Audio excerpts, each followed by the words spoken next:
Hello everyone. So at the end of the previous recorded video on our discussion of this Jupyter notebook, I had mentioned that it is also possible to do uh, calculus here using symbolic Python. So let's see a demonstration of that. So suppose we have a function like this. Let's say x squared, the simplest one of the simplest of functions, and suppose we want to differentiate this with respect to x. So all that we have to do is write it like sim.def fn comma x. So that represents that we are differentiating the function with respect to x. And if we do a shift enter now, we'll get the result as twice x. Very easy. Similarly, suppose instead of this x square, we had x squared times y. Uh, so, or maybe it'll be better if I demonstrate the second derivative. We have this x square. Suppose I want to find out the second derivative. Now I can do that by writing this explicitly as x, but now with a 2 to demonstrate or to indicate that I need to have the derivative done twice, and that gives us the correct result. So next, suppose we have another function, let's say x square y, and now we want to have a derivative uh, with respect to x. So just like before, we can have gn comma x, and when you do a shift enter, very correctly we get twice xy. We could also alternatively do a derivative with respect to y, so that gives us x squared, as you would expect. Now so this diff operator, the sim.diff operator, it is like a partial derivative also. Okay, so we have to understand this. Now why are we doing this? Okay, it's good that it can do calculus. You see, in 2D elasticity we have been talking about the area stress function and the Bi-harmonic equation. So those do involve partial derivatives. Okay, similarly, if you have the displacement field, then if you need to find out the strains using the strain displacement relations, again you will need to uh, uh, have derivatives. Okay, so in these sorts of things, this symbolic Python will be very useful. All right, so uh, let's actually see a demonstration of this thing in action. Okay, so now what we'll do is we'll go a little bit advanced, and we'll define a Laplacian operator. So what we'll do here is, using these kinds of operations, sim.diff with respect to x and y, we will define a general operator. Okay, so the way that, so when I say define an operator, I basically mean that I'll define a function. uh, so just like let's say, uh, I mean, as a very very simple example, we can define an add function. Okay, so add, and let's say this add takes in two values, let's say uh, like a comma b, and then we can just we can return this as a plus b. Okay, or I mean any such thing. Okay, this is the simplest of things. Okay, so if we do next a add, let's say 4 comma 5, it should give us 9, which it does. Okay, in a similar fashion, also this is something, this is like a user defined function. Okay, so in a similar way we can define a Laplacian. Okay, now this will operate on a scalar quantity, so it can also operate on any vector or any second order tensor or anything, but let's just keep things simple for now. Okay, so this f can be anything, but we'll demonstrate using a scalar. So what we'll say is, we'll ask this function to return the Laplacian of f. Now the Laplacian of f is basically within the rectangular Cartesian coordinate system, del square f del x square plus del square f del y square.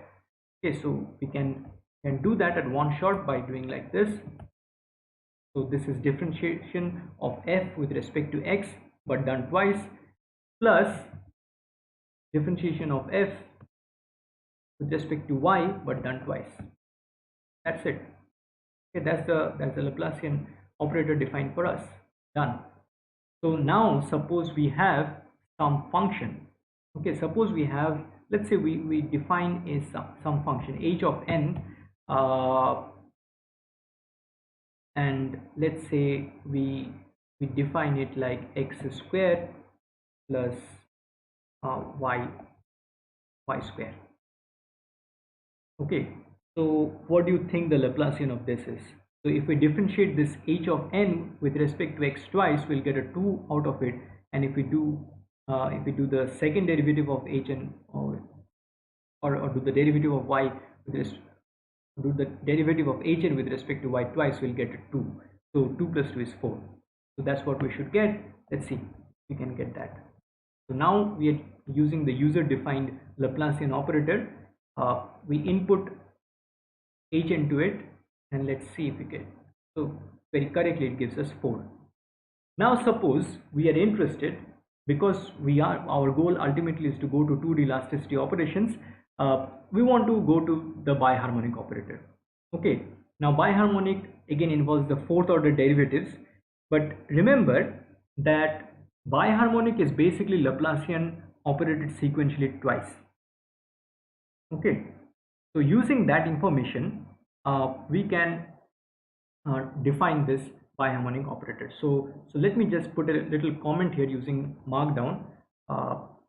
So I change it to a markdown cell, enter into it, and write it down. So next we will define the Bi-harmonic operator using the Laplacian operator, using the already defined Laplacian operator. Okay,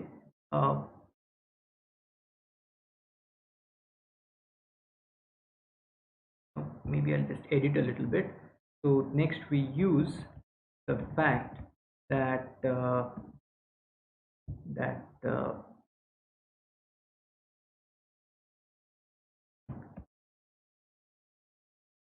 nabla 4f is equal to nabla square of nabla square f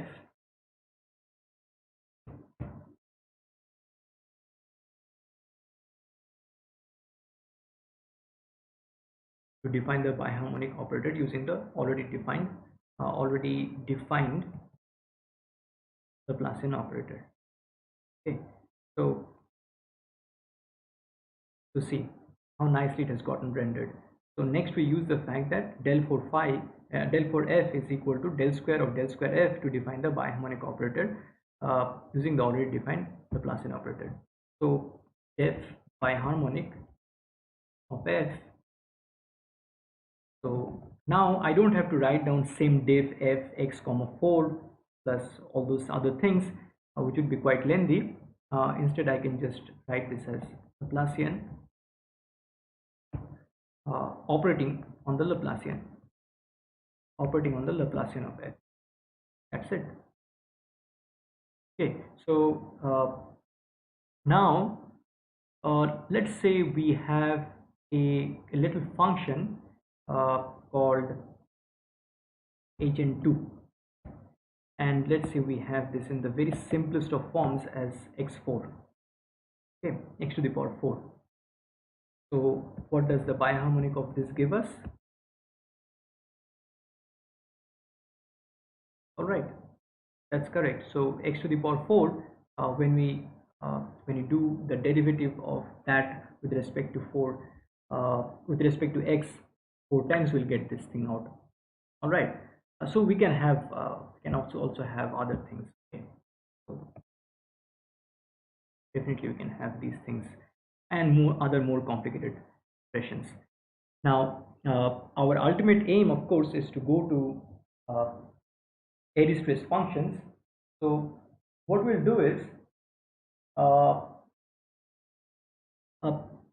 and please note that it is not only for specific such specific kind of things that we can have these things. Okay, what I mean to say is that suppose we have a general function of x and y, Then also we can use this Laplacian or the Bi-harmonic operator. So let me demonstrate that actually. Uh, so suppose we define a phi. Okay, so very much uh, an Airy stress function. Maybe I can define it like var phi. So sim dot. Uh, so now instead of symbols, I will call this function uh, var phi. Okay, so let me just cut it on now and show you. Maybe just tell you. Okay, so what I mean to say is that suppose if I had used phi. Okay, so this is only for showing you one simple thing. Okay, so phi,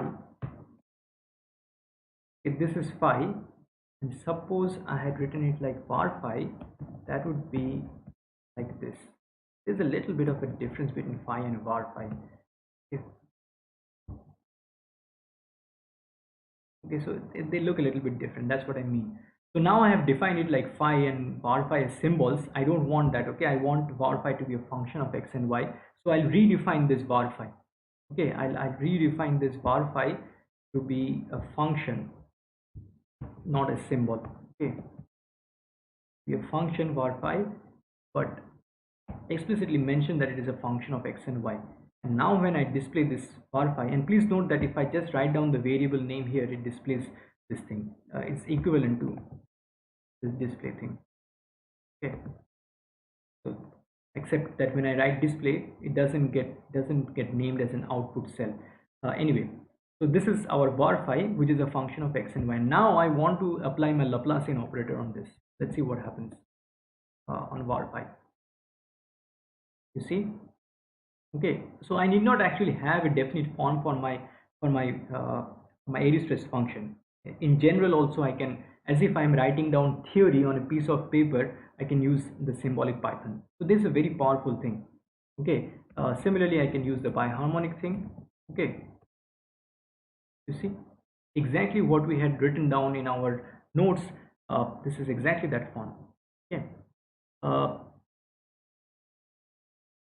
next, uh, let us consider uh, let us consider a, uh, a specific form for this Airy stress function. Okay, so what I mean to say is that instead of keeping it like this unknown general function of x and y, let's say that we put var phi as in the form uh, of a quadratic polynomial. Okay, so now what I would need to do is to set up this var phi as a20 x square plus a11 xy plus a02 y square. In order to do that, I need these coefficients. Okay, now if I just simply write a20, a11, a02, it will give me an error. I can show you that. Okay, so suppose I write like this: a20 into x square uh, plus a11 into xy. As you can expect, this is going to give me an error. Okay, okay, so as you see, I mean, it's not defined. Of course, it gives an error. Now, in order to correct this, I'll have to first define these things. Okay, so so let me actually demonstrate another thing in between.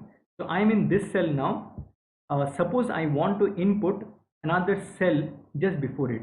So what I can do is I can go to this insert and just use this insert cell above, or while I'm here I can press escape and then just press the letter A for above.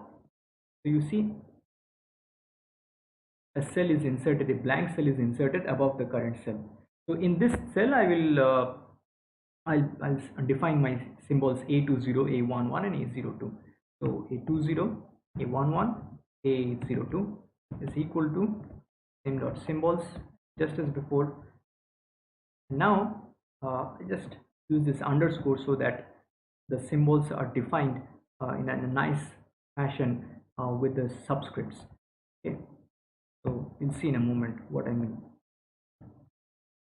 Okay, so now all this while I have been using the shift enter. I can also do a control enter so that it does not go to the next cell. It gets implemented, whatever is present in this cell, it gets implemented, but it doesn't go to the next cell. So control enter.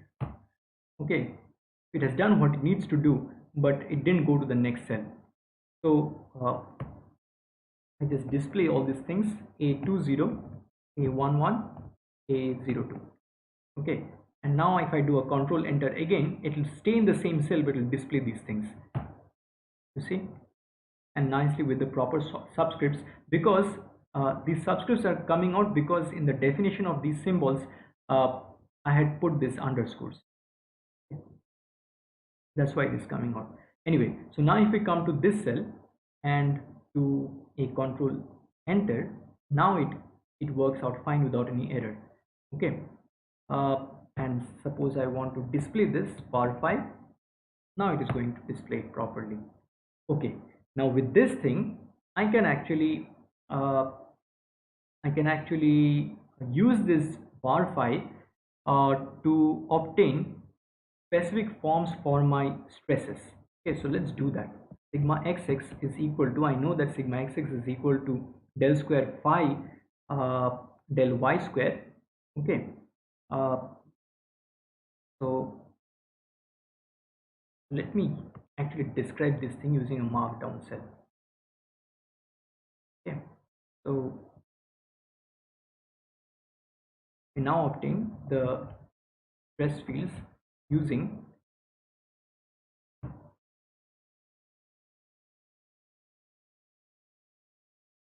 so don't worry too much about this LaTeX syntax that I'm using.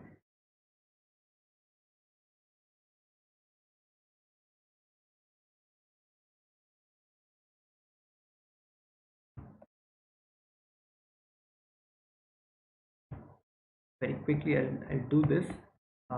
This is not important to the understanding of symbolic Python at all, but this is only for visual appeal.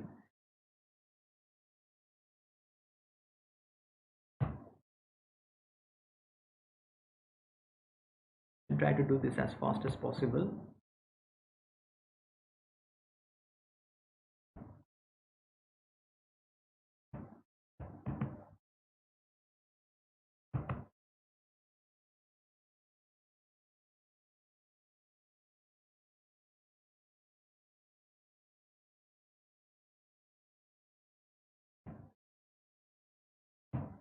All right, let's see if this thing renders properly. All right, that's what I wanted. Sigma xx is equal to del square phi del y square.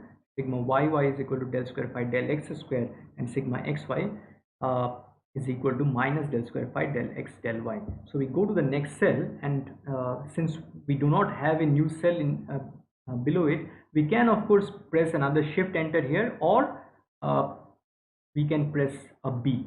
Okay, so we press escape and press B, so that introduces a new cell beneath it, and we press enter to enter it.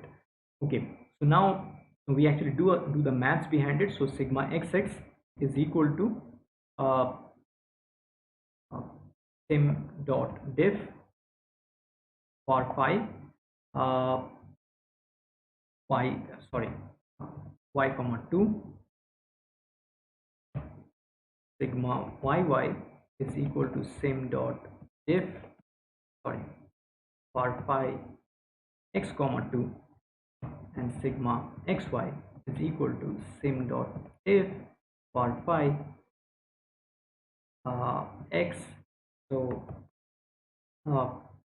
into x comma y here, and let's not forget the minus sign. Okay, and lastly I need to display everything. Let's see if this works. All right, that's fine, and we know that these things are correct. Okay, so you can just orally check this. Now all this is fine, but as you can see earlier, I had been let me do a full screen here. That will free up more space. uh, Earlier I had defined these Laplacian operators and biharmonic operators. So you can think of these sigmas, the stress fields also, as uh, as operators, okay, because these have like specific definitions, so you can define them also. uh, Now if we keep on changing the phi, of course you are going to end up with different sigmas. uh, and as you have more and more complicated area stress functions, uh, uh, the more you realize the utility of using the symbolic Python. Now before we go on to anything else, uh, I would like to demonstrate something rather useful. Okay, so till now we have defined this quadratic polynomial area stress function, but suppose we want we have this kind of a fourth degree polynomial, okay, or maybe even a fifth degree polynomial. Let's work with a fifth degree polynomial. So that will involve a little bit more typing, but let's do this quickly. Okay, so I'm trying to minimize the amount of typing that I have to do. 4 1, because for a fifth degree polynomial I'll need these coefficients like a50, a41, a32, then a23, a14, a05. All right, here also I'll have these things: 41, 32, 23, 14, 05. All right,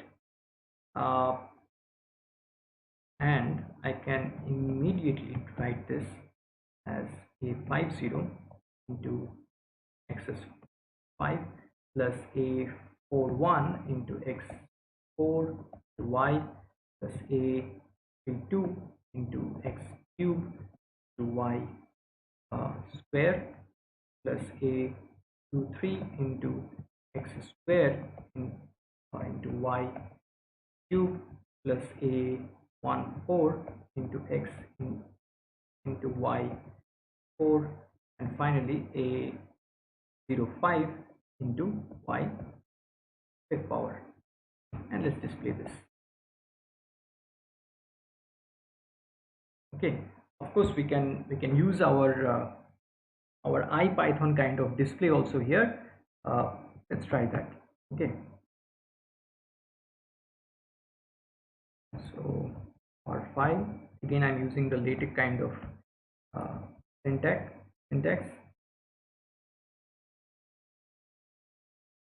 Okay, so this var5 with a backslash here, this is the LaTeX thing, and this var5 is the variable var5 that I have defined in the previous line. So if I do this, you see it actually gets outputted in this nice fashion, and this is the var5 we want to work with. So now just as we had done in the previous example, we can obtain the sigmas, but before that we want to check what happens with the biharmonic equation. Okay, so what happens if we take the biharmonic of this phi? Because we note that before we go on to do anything, we must check or we must find the conditions uh,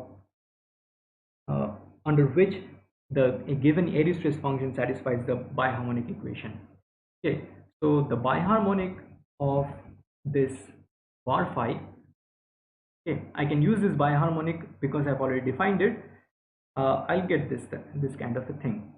Now see, this gives me the correct answer, but it is not really in the form that I want.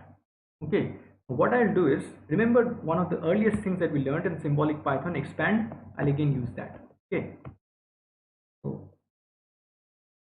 Okay, so biharmonic of var phi, and in an expanded fashion, this is the entire thing. So this is something that you would obtain if you did this entire thing, finding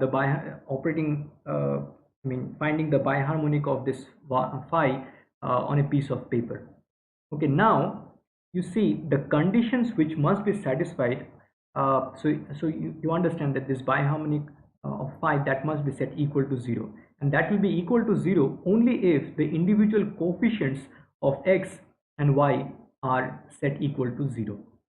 Okay, so it's very easy to extract the uh, to extract the coefficients of x and y. So all that you have to do is to take the output of this.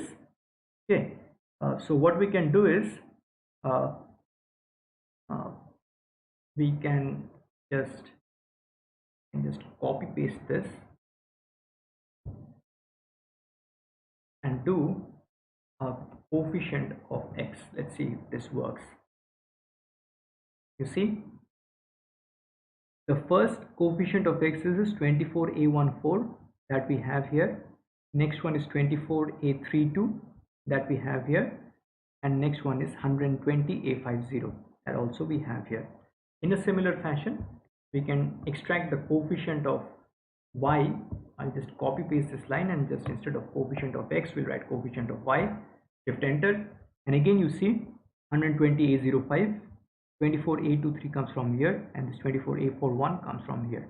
So these are the two things which must be set equal to 0. Okay, so right now I am not demonstrating to you how we can use this as part of a problem, but the good news is that there are very easy ways to extract the coefficients of x and y from a relatively long uh, uh, polynomial. Okay, so this is a relatively long polynomial.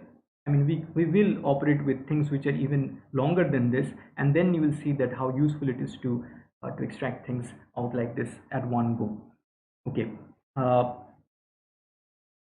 Now we can also do a similar thing with the fourth degree polynomial and such other things.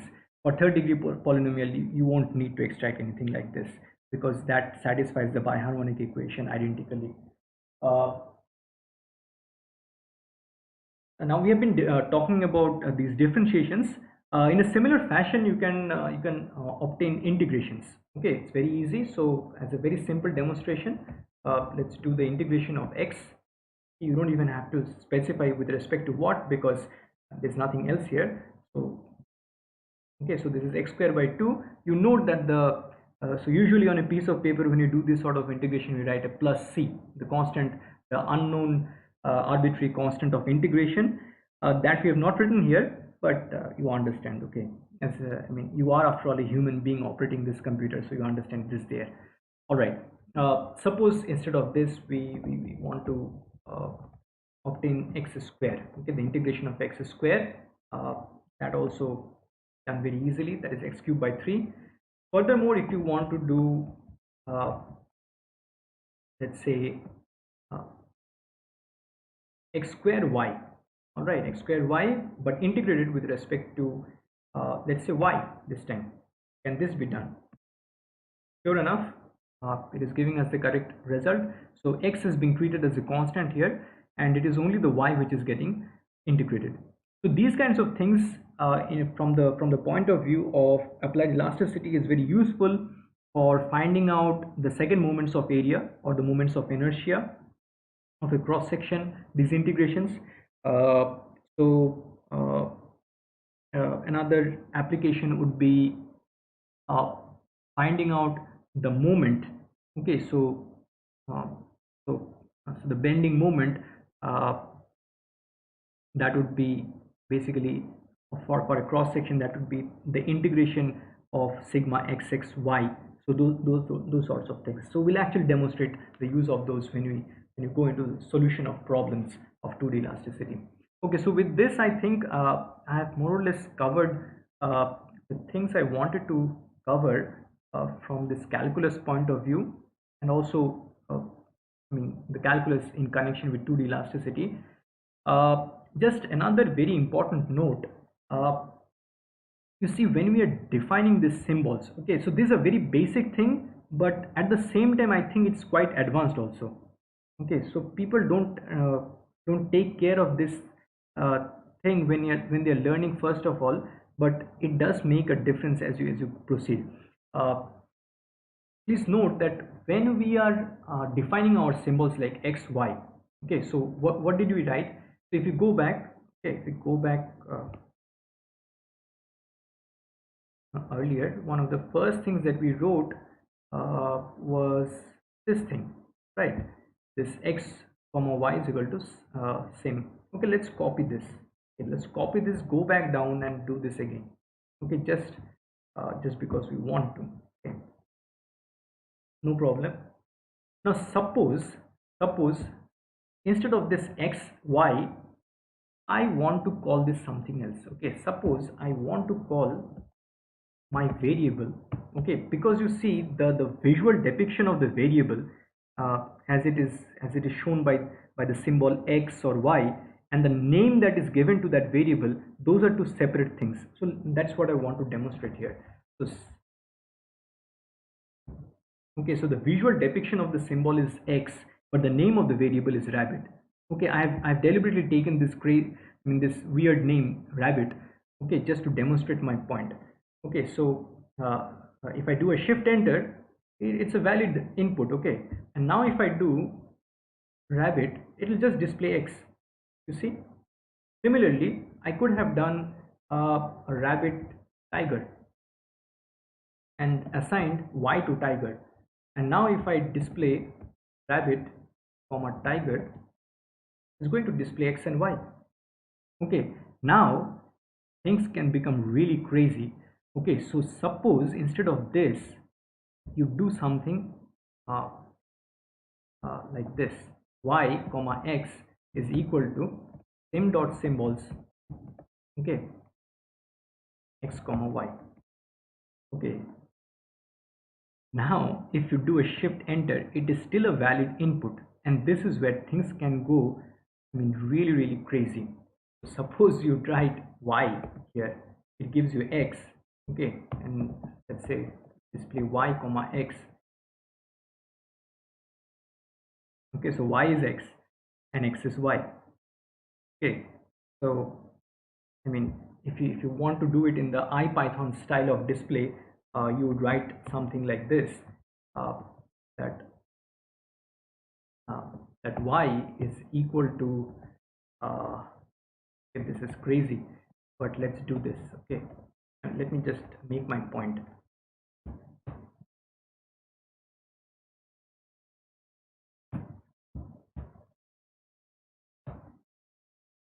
Sorry.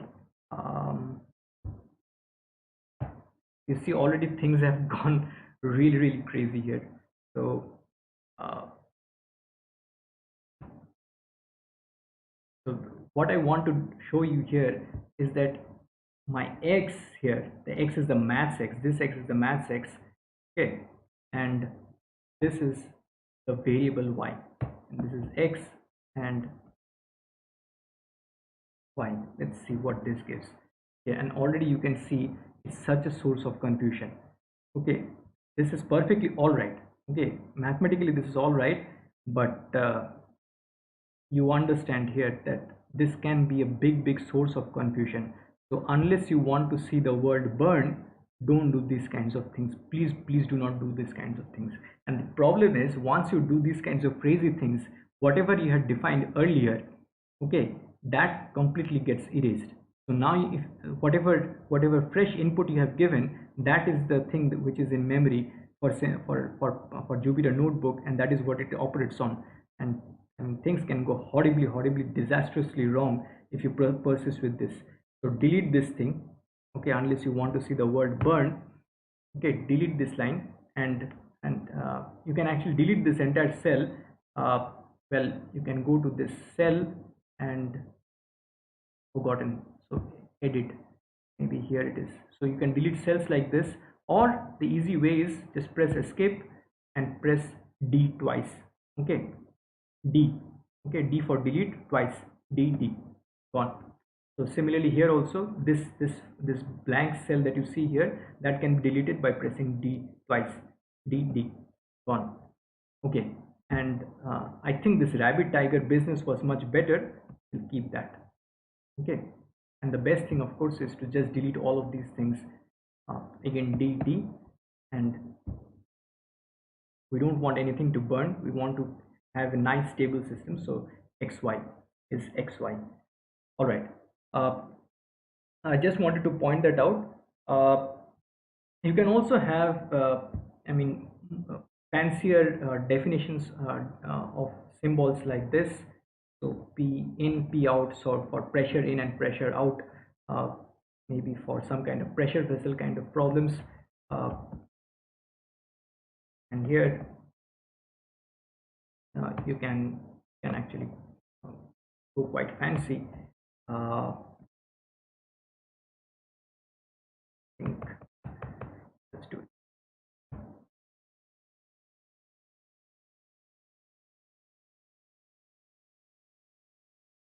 So these are the kinds of things which will be useful to you when you write your report for your term project. Uh,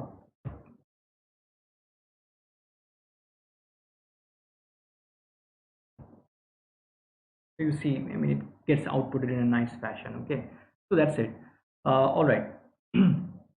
Now, uh, so with this, I'll end this discussion, uh, and I hope this bit that we discussed regarding the biharmonic, the Laplacian, and the stress functions, that will be uh, that you will pick up very soon, and will be able to use this to solve our real problems. Okay, the technical problems of 2D elasticity uh, in a nice systematic fashion. All right, thank you very much. I'll finish. I'll end this lecture here. Thank you.